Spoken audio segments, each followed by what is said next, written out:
truth was just beginning.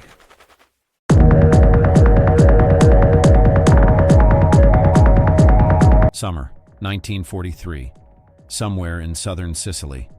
The sun beats down on a makeshift prisoner of war compound, nothing more than barbed wire strung between wooden posts and canvas tents sagging in the heat. Dust hangs in the air. The men inside wear torn uniforms, faces gaunt, eyes hollow. They are Italian soldiers, boys mostly. Farmers and factory workers swept up in Mussolini's dreams of empire.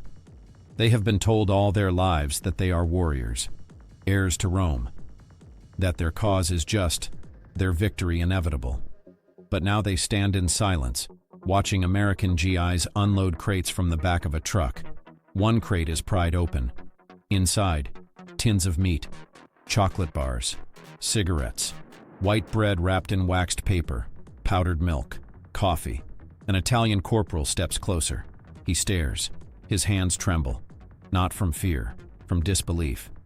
He has not seen food like this in 2 years. He turns to the American guard and says, in broken English, something that will be repeated in dozens of reports, in letters home, in the quiet corners of history, please, do not send me back. Italy entered the Second World War in June 1940 with fanfare and illusion. Benito Mussolini, standing on his balcony in Rome, declared war on France and Britain before a roaring crowd. He spoke of restoring the Roman Empire, of reclaiming the Mediterranean as Mare Nostrum, our sea. He promised swift victory, glory, and the spoils of conquest. But Italy was not ready for war. The Italian military was underfunded, under-equipped, and unprepared. The army relied on outdated weapons from the First World War. Tanks were light and vulnerable. Aircraft were few and obsolete. The Navy, though large, lacked fuel and coordination. And the supply system, the vast logistical machine required to feed, arm, and move millions of men, was fragile at best. Mussolini had promised his people that the war would be short. He believed the Allies were weak, that France would collapse quickly, that Britain would sue for peace. He was half right. France did fall. But Britain did not surrender, and Italy found itself committed to a war it could not sustain. By 1941, Italian forces were fighting on multiple fronts. In North Africa, they faced the British in Libya and Egypt. In the Balkans, they struggled in Greece and Yugoslavia. In the Soviet Union, Italian units were sent to support Hitler's invasion, ill-prepared for the Russian winter. Everywhere, the same pattern emerged: early confidence, then stalemate, then retreat. And everywhere, the same quiet crisis grew. Italy could not supply its own soldiers. The rations issued to Italian troops were meager from the start. A soldier was supposed to receive around 3,000 calories a day, enough to sustain hard physical labor and combat stress. In reality, most received far less. Bread was often mixed with sawdust or chestnut flour to stretch supplies. Meat was rare. Fresh vegetables almost non-existent. Pasta, the staple of Italian life, became a luxury reserved for officers. In North Africa, the situation was worse. Supply convoys crossing the Mediterranean were hunted by British submarines and aircraft. Ships sank, warehouses burned. What little food arrived was often spoiled by the heat. Soldiers ate hardtack, crawling with weevils. They drank brackish water. They scavenged from the dead. By 1942, hunger was a constant companion. Italian soldiers in the desert wrote letters home describing their meals: a tin of sardines shared among 5 men, a handful of dried chickpeas, a crust of moldy bread.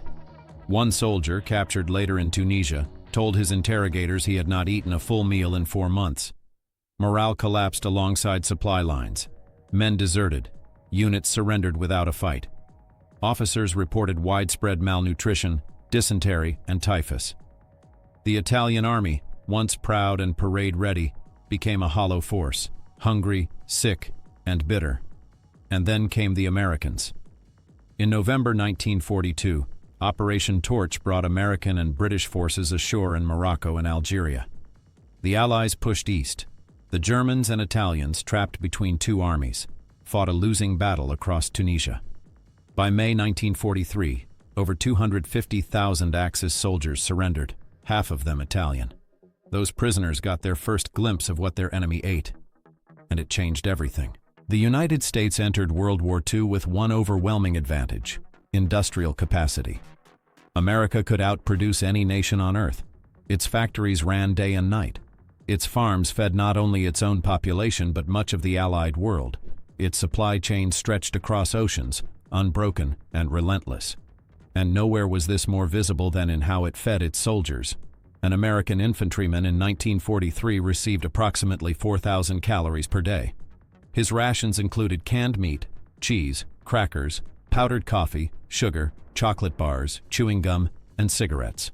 Even in combat, far from base camps, he carried K-rations or C-rations, compact portable meals designed by nutritionists to sustain energy and morale. Each K-ration box contained 3 meals: breakfast, dinner, and supper.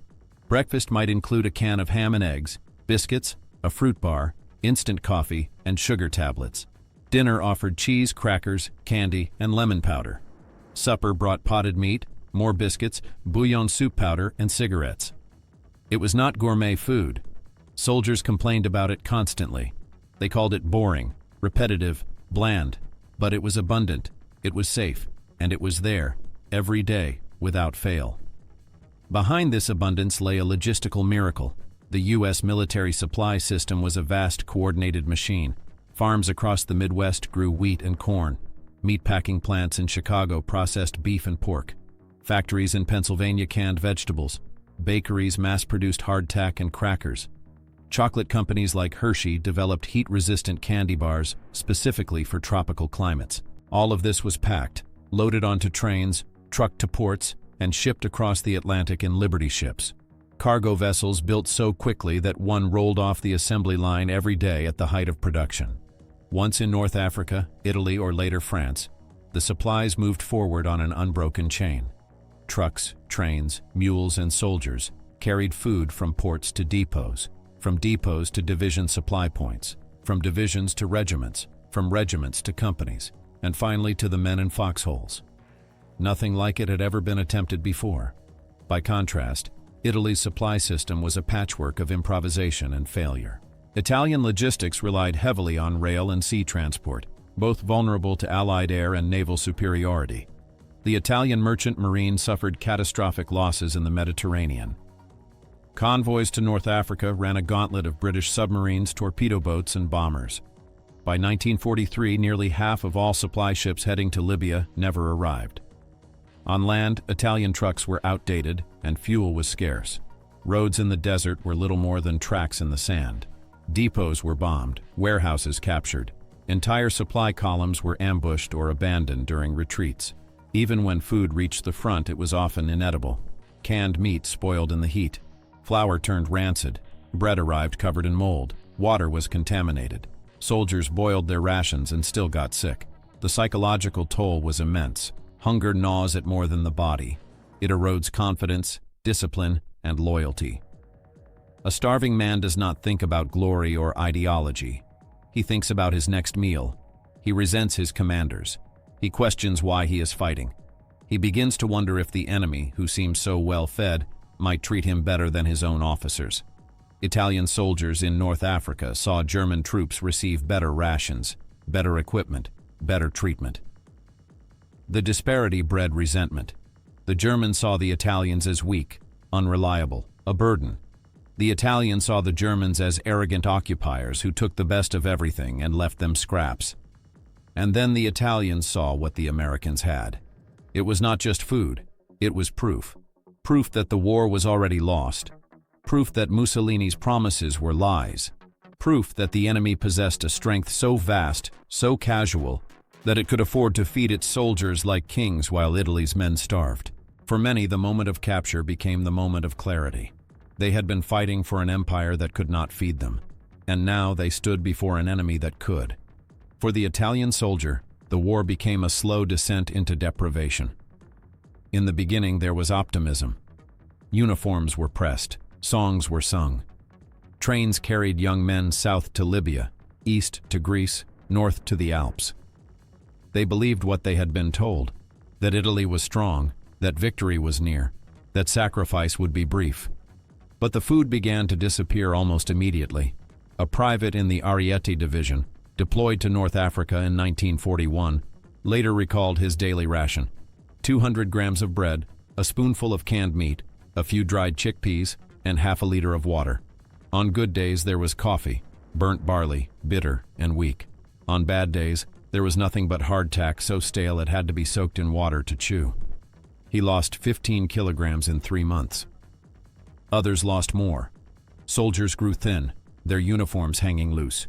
Cheeks hollowed, eyes sank, gums bled from scurvy.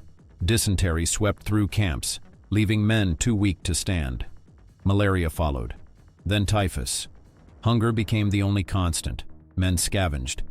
They ate cactus fruit in the desert. They caught lizards and roasted them over small fires. They traded cigarettes for scraps of food with Bedouin traders. They stole from each other. Officers hoarded supplies while enlisted men starved, breeding hatred that festered in the ranks. One soldier wrote home in early 1943, a letter later found by Allied intelligence. "Mama, do not believe what the newspapers say. We are not winning. We are dying. Not from bullets, but from hunger. I have not had meat in 6 weeks. I dream of your pasta, your bread, your soup. I would give anything to sit at our table again." He never did. He was captured 2 months later at Tunis. For these men, surrender was not defeat. It was salvation. The American war effort was not won by generals or tanks alone. It was won by supply sergeants, cargo ships, and truck drivers. By 1943, the United States was shipping over 1 million tons of supplies per month across the Atlantic. Food was a massive component. The Quartermaster Corps, responsible for feeding the Army, operated the largest supply operation in human history. Every American soldier, no matter where he served, was guaranteed 3 meals a day. Field kitchens traveled with combat units, serving hot food whenever possible. When that was impossible, rations were prepackaged and portable. The K-ration, developed in 1942, weighed less than 2 pounds and contained everything a soldier needed for a day. It was designed to be eaten cold, required no preparation, and could survive extreme climates. The C-ration, slightly larger, offered more variety: stews, hash, beans, fruit cocktail. Even these rations, considered monotonous by American standards, were luxuries to the Axis. Behind the front lines, supply depots sprawled across North Africa and Sicily. Warehouses stacked with crates of Spam, corned beef, powdered eggs, coffee, sugar, flour.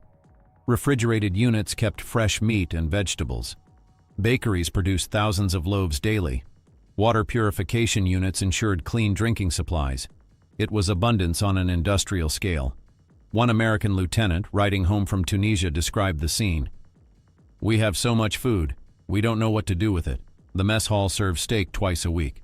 We get ice cream on Sundays. The Italians we captured stare at us like we're from another planet." They were, in a sense. A planet where logistics worked, where supply lines held, where the home front could sustain the war front without collapse. And the Italians noticed. The Americans understood something profound. Hunger is a weapon. Not hunger inflicted on the enemy, though blockades and sieges have always been tools of war, but hunger relieved. The promise of food, the reality of care, the shock of generosity. When Italian prisoners were captured, they were fed. Immediately. Not as a kindness, though many American soldiers felt compassion, but as policy. The Geneva Convention required humane treatment of POWs, but the U.S. military went further. It fed captured Axis soldiers the same rations as its own troops. Not leftovers, not scraps. The same meals, the same portions, the same regularity. The psychological impact was devastating to Axis morale. Italian prisoners expecting harsh treatment, abuse, starvation, what they had been told Americans would do, instead found themselves eating better than they had in years. Some wept. Others refused to believe it was real. Many thought it was a trick, that the food would stop, that punishment would come. It didn't. One POW interviewed after the war said, "I thought they would shoot us, or starve us. That's what we were told. But they gave us bread. Real bread. White bread. And meat. I ate until I was sick. I could not remember the last time I was full." Allied intelligence recognized the propaganda value. Captured soldiers, well-fed and well-treated, were often allowed to write letters home. letters that passed through Italian lines, spreading word of American abundance. Photographs of POW camps showing healthy prisoners playing cards, eating meals, smoking cigarettes were published in Allied newspapers and dropped as leaflets over Italian positions. The message was clear. Surrender is not death. Surrender is survival. And for many, that was enough. The Germans watched the Italian collapse with a mixture of frustration and contempt. From the beginning, the German-Italian alliance was strained. Hitler admired Mussolini as a fellow fascist, but German military leaders viewed the Italian armed forces as weak, poorly led, and unreliable. North Africa confirmed their worst fears. German units in the Deutsches Afrika Korps received better supplies than their Italian counterparts, though even they suffered shortages. But the gap between German and Italian rations was stark. German soldiers ate canned sausages, rye bread, and butter. Italians ate weevil-infested hardtack and spoiled sardines. German officers complained that Italian units broke under pressure, retreated without orders, and surrendered too easily. After the fall of Tunis, one German colonel wrote bitterly, "The Italians have no stomach for this war. They fight only when fed, and they are never fed. Half of them would rather be prisoners than soldiers." He was not entirely wrong. German intelligence reports from 1943 noted that Italian POWs were cooperative, talkative, and showed little loyalty to the fascist cause. Many expressed relief at being out of the war. Some volunteered information freely. Others asked to work for the Allies in labor battalions, preferring steady meals and safety to repatriation. The Germans saw this as cowardice. The Italians saw it as survival. But the German resentment went deeper. They blamed Italy for draining resources, for requiring German reinforcements, for being a liability rather than an ally. When Italy signed an armistice with the Allies in September 1943, the Germans felt betrayed but not surprised. The collapse had been visible for years, and it had started with hunger. There is a bitter irony in Italy's war. Mussolini sought to build an empire. He spoke of reclaiming ancient Roman glory, of conquering lands and peoples, of spreading Italian civilization across the Mediterranean and beyond. But he could not feed his own soldiers. The fascist regime had poured resources into pageantry, propaganda, and military parades. It built monuments and held rallies.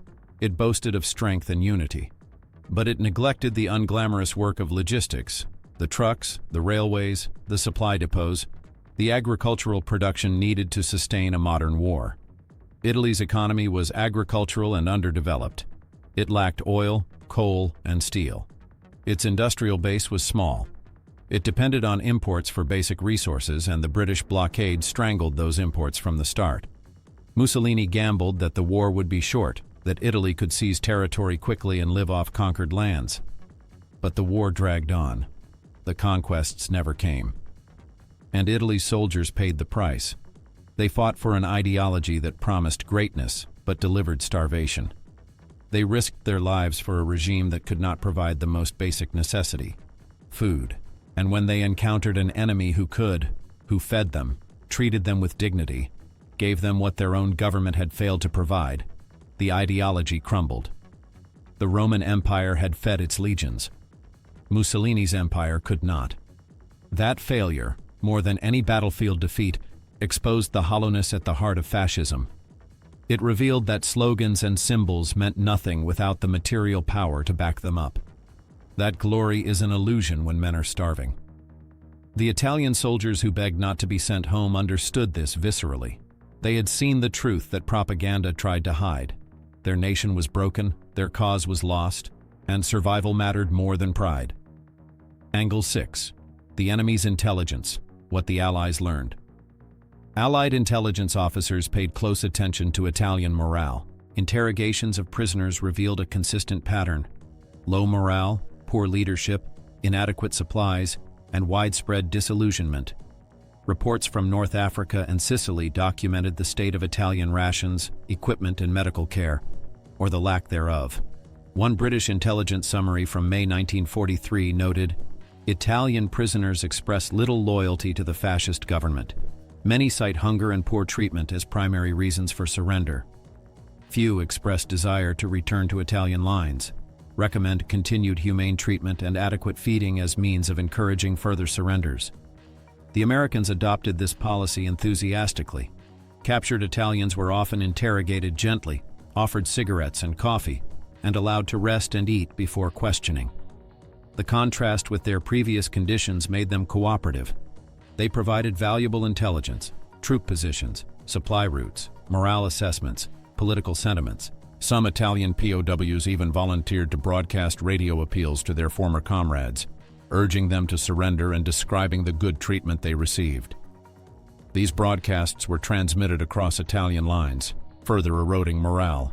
The Allies understood that a well-fed prisoner was more valuable than a dead enemy, and a grateful prisoner was the best recruiter for future surrenders.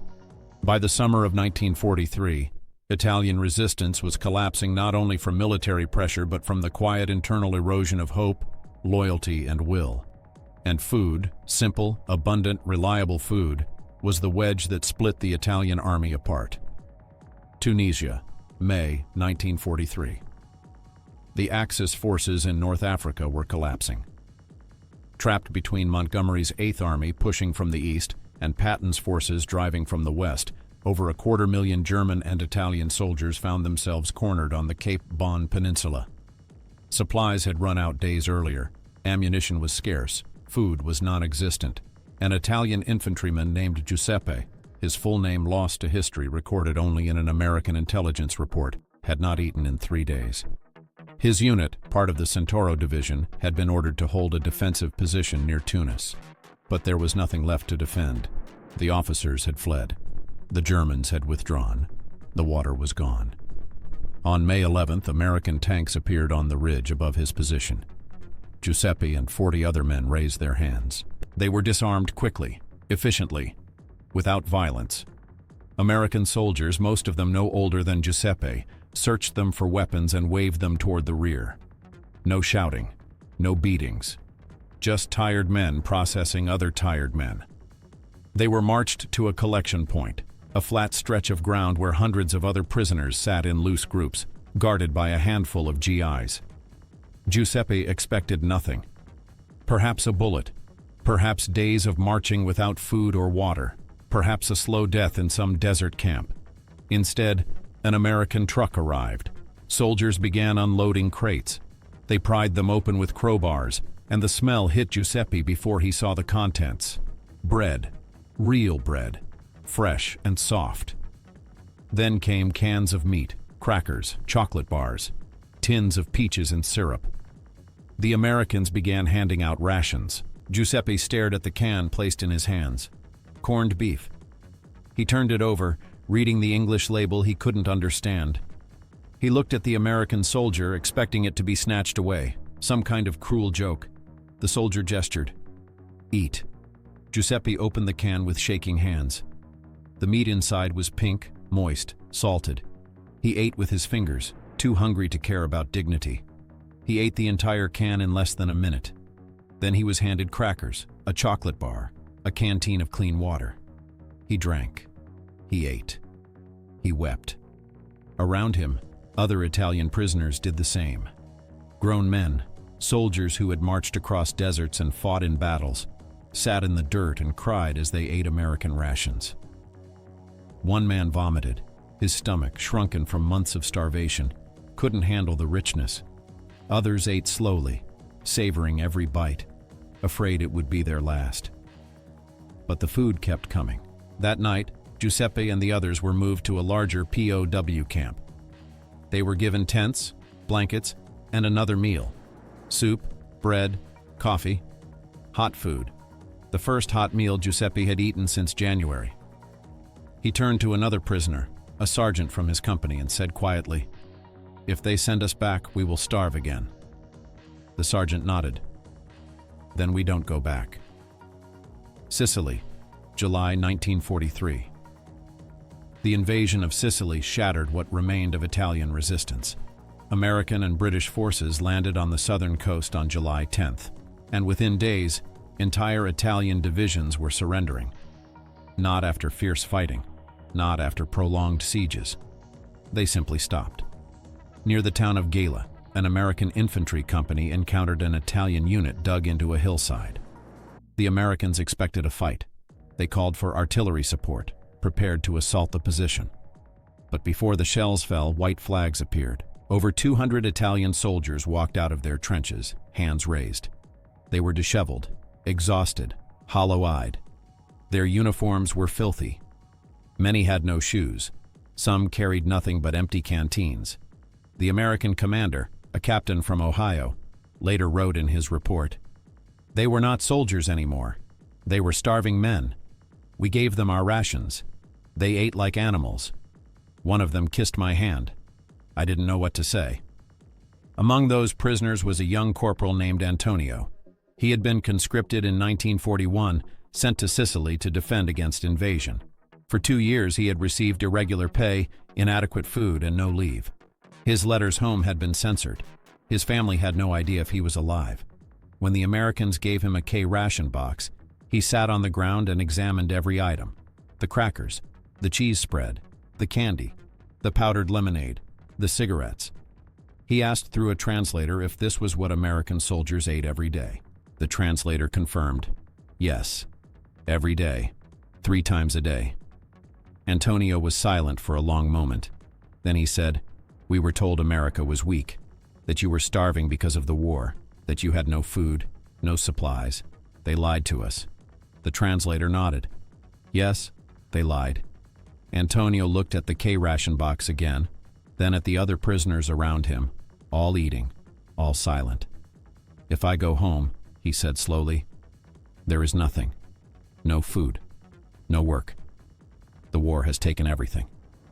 But here," he gestured at the American soldiers, the trucks, the supplies. "Here, there is food." He made his decision then, though he didn't say it aloud. He would not go home. Not if he could help it. Some Italian POWs even volunteered to broadcast radio appeals to their former comrades, urging them to surrender and describing the good treatment they received. These broadcasts were transmitted across Italian lines, further eroding morale. The Allies understood that a well-fed prisoner was more valuable than a dead enemy, and a grateful prisoner was the best recruiter for future surrenders. By the summer of 1943, Italian resistance was collapsing not only from military pressure but from the quiet internal erosion of hope, loyalty, and will. And food, simple, abundant, reliable food, was the wedge that split the Italian army apart. The refusal to go home became a quiet epidemic.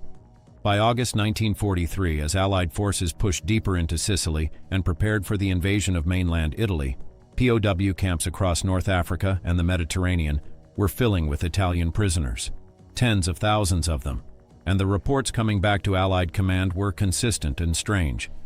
The prisoners didn't want to leave. POW Camp, Oran, Algeria, August 1943.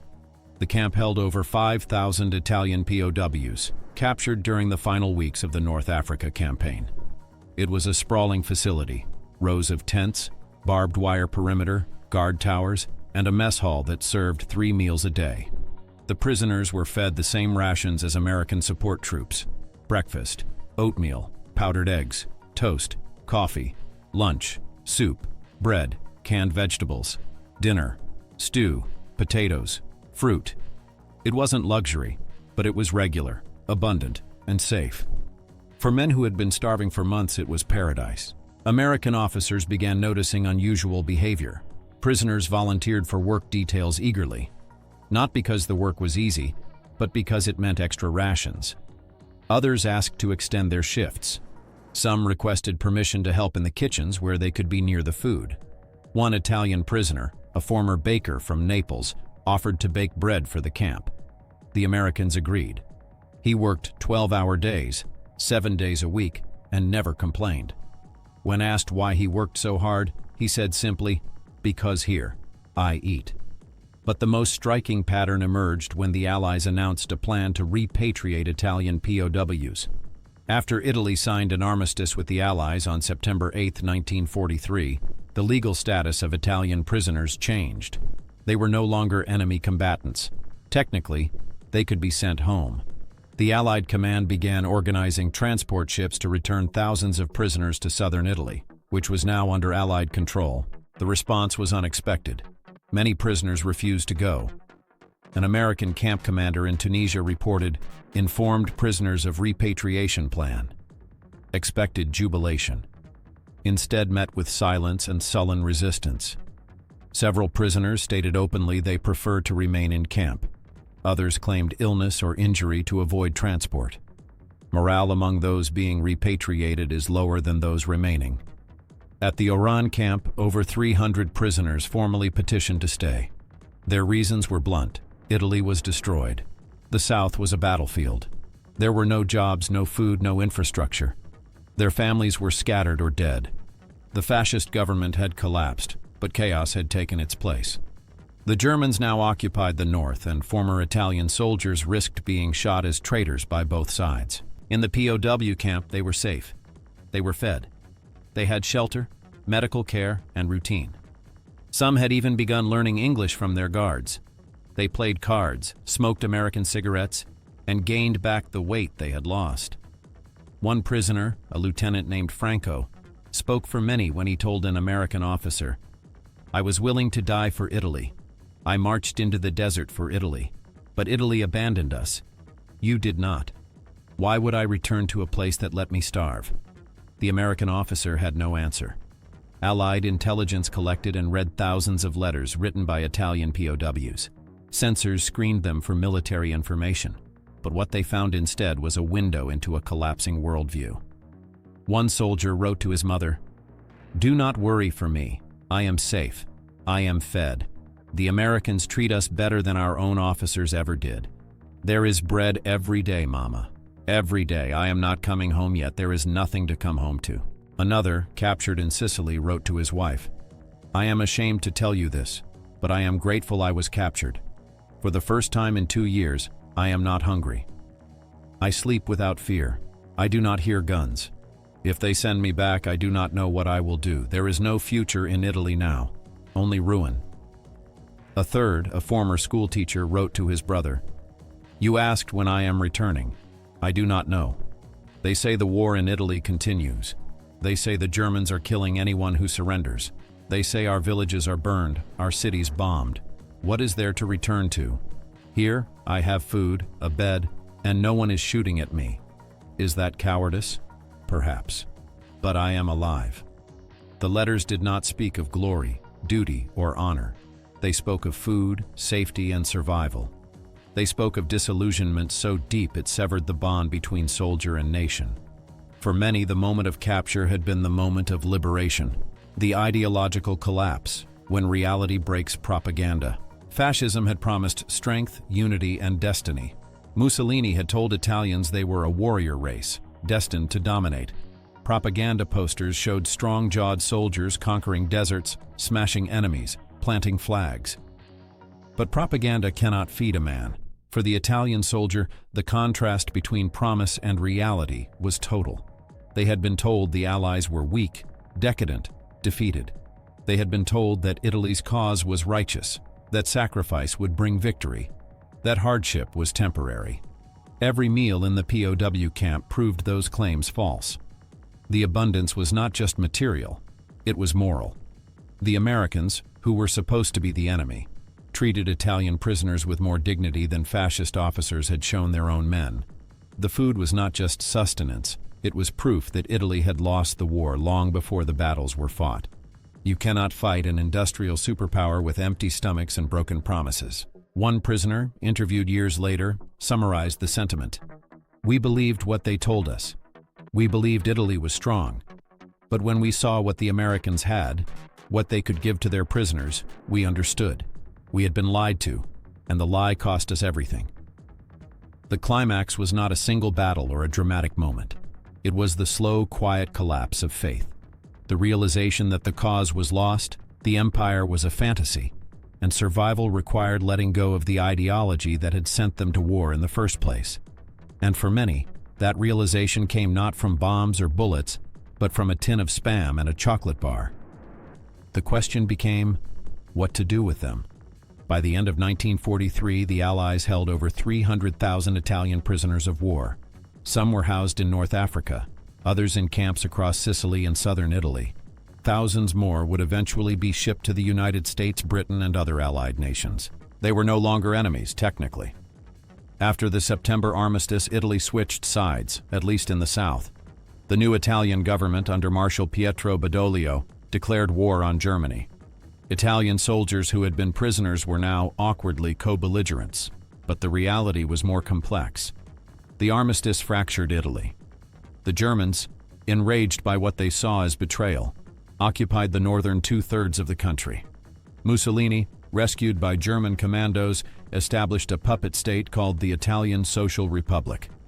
Civil war erupted. Italian partisans fought German occupiers. Former Italian soldiers were caught in the middle, hunted by the Germans as traitors, distrusted by the Allies as former fascists, and uncertain of their own allegiances. For those already in POW camps, the armistice changed little. Many were offered the choice to join Italian units fighting alongside the Allies or to remain as prisoners until the war ended. The majority chose to remain, not out of cowardice, out of pragmatism. The war in Italy was brutal. The terrain favored defense. The Germans fought savagely, turning every river, every mountain, every village into a killing ground. Italian units fighting for the Allies suffered high casualties and were often poorly equipped, better than before, but still outmatched by German forces. In the POW camps, the risks were minimal. The food was guaranteed. The danger was distant. Why trade certainty for chaos? The American POW camps, a strange new world. In late 1943 and throughout 1944, thousands of Italian POWs were shipped to the United States. The decision was partly logistical. It freed up space in overcrowded camps in Europe and North Africa, and partly strategic. Keeping prisoners far from the front reduced the risk of escape or rescue, and America, vast and secure, had the infrastructure to house them. The prisoners crossed the Atlantic in cargo ships and troop transports. Many had never seen the ocean before. They arrived at ports in New York, New Orleans, and Charleston, staring at skylines that seemed impossible. Skyscrapers, highways, automobiles everywhere, factories stretching for miles. They were taken to camps scattered across the country: Texas, Oklahoma, Kansas, Montana, California. Over 50,000 Italian POWs would spend the war in the American heartland, living behind barbed wire, but in conditions far better than most had ever known. The camps varied in size and setup, but the routine was consistent. Prisoners were housed in barracks, fed 3 meals a day, given work assignments, farm labor, construction, maintenance, and paid nominal wages in camp currency that could be spent at canteens for cigarettes, candy, and other goods. They were not abused. They were not starved. They were treated by and large in accordance with the Geneva Convention and often beyond it. American guards, many of whom were older men or those deemed unfit for combat, viewed the Italians with a mix of curiosity and sympathy. The prisoners were not Nazis. They were not fanatics. They were farmers and shopkeepers who had been drafted, sent to Africa, and captured. Most spoke no English. Many had never been more than 50 miles from their home villages before the war. At a camp in Texas, an Italian prisoner named Luigi worked on a nearby ranch, tending cattle and repairing fences. The ranch owner, a man in his 60s, treated him kindly. At lunchtime, Luigi ate sandwiches made by the rancher's wife: ham, cheese, fresh bread, pickles. Luigi later wrote, "I work harder here than I did in the army, but I am not afraid. I eat better than I ever did in Italy. The Americans do not hate us. They pity us. Sometimes I think they understand better than we did what happened to us." Some prisoners formed friendships with locals. They were allowed to attend church services in nearby towns under guard. They played soccer in the camps, organized small bands and theatrical performances, and grew gardens. Photographs from the era show Italian POWs smiling, healthy, standing beside American soldiers in relaxed poses. It was surreal. They had been sent to war, told they would conquer, starved, defeated, captured. And now they lived in safety, in abundance, thousands of miles from the war, waiting for it to end. The contrast: Italian POWs versus Allied POWs in Axis hands. The treatment of Italian prisoners by the Allies stood in stark contrast to the treatment of Allied prisoners by the Axis. Allied POWs in German camps, particularly those in stalags and oflags, faced harsh conditions, though generally better than those in Japanese camps. The Germans adhered inconsistently to the Geneva Convention. Food was scarce, medical care minimal, and forced labor common.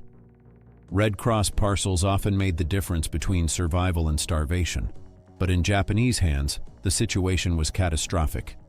Allied prisoners in the Pacific endured deliberate brutality: starvation rations, beatings, disease, forced labor on projects like the Burma Railway, and summary executions. Survival rates were appalling. And then there were the Axis prisoners held by the Soviets.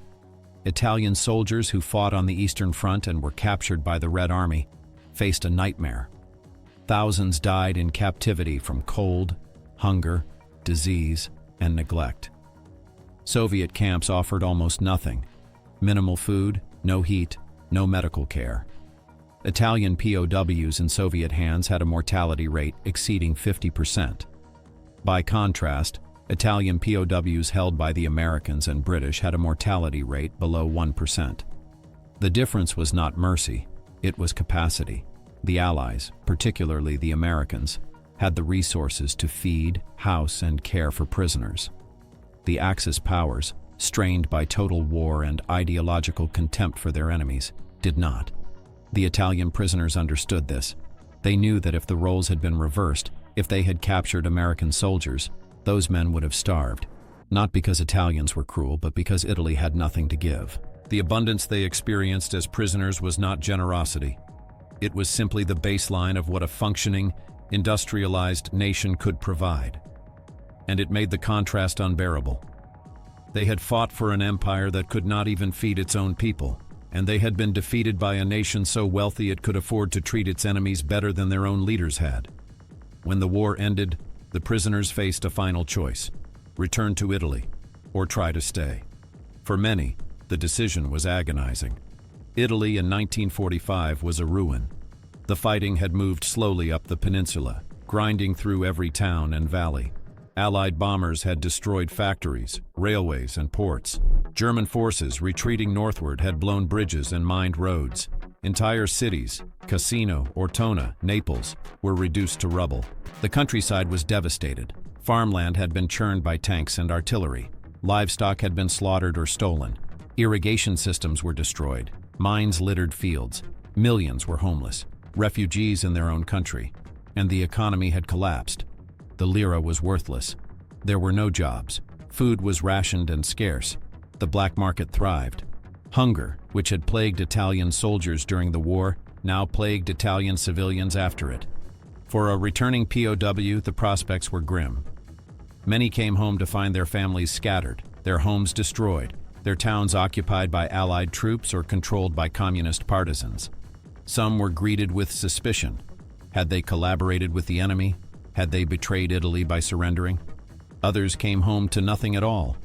The decision to stay. A significant number of Italian POWs chose not to return immediately. Those held in the United States had the option to remain temporarily as paid laborers. Under a program established in 1944, Italian prisoners who agreed to work, harvesting crops, building roads, performing other manual labor, could stay in America even after the war ended, earning wages and waiting for conditions in Italy to stabilize. Thousands accepted. They worked on farms across the Midwest and South, filling labor shortages caused by American men being drafted. They picked cotton in Mississippi, harvested wheat in Kansas, worked orchards in California.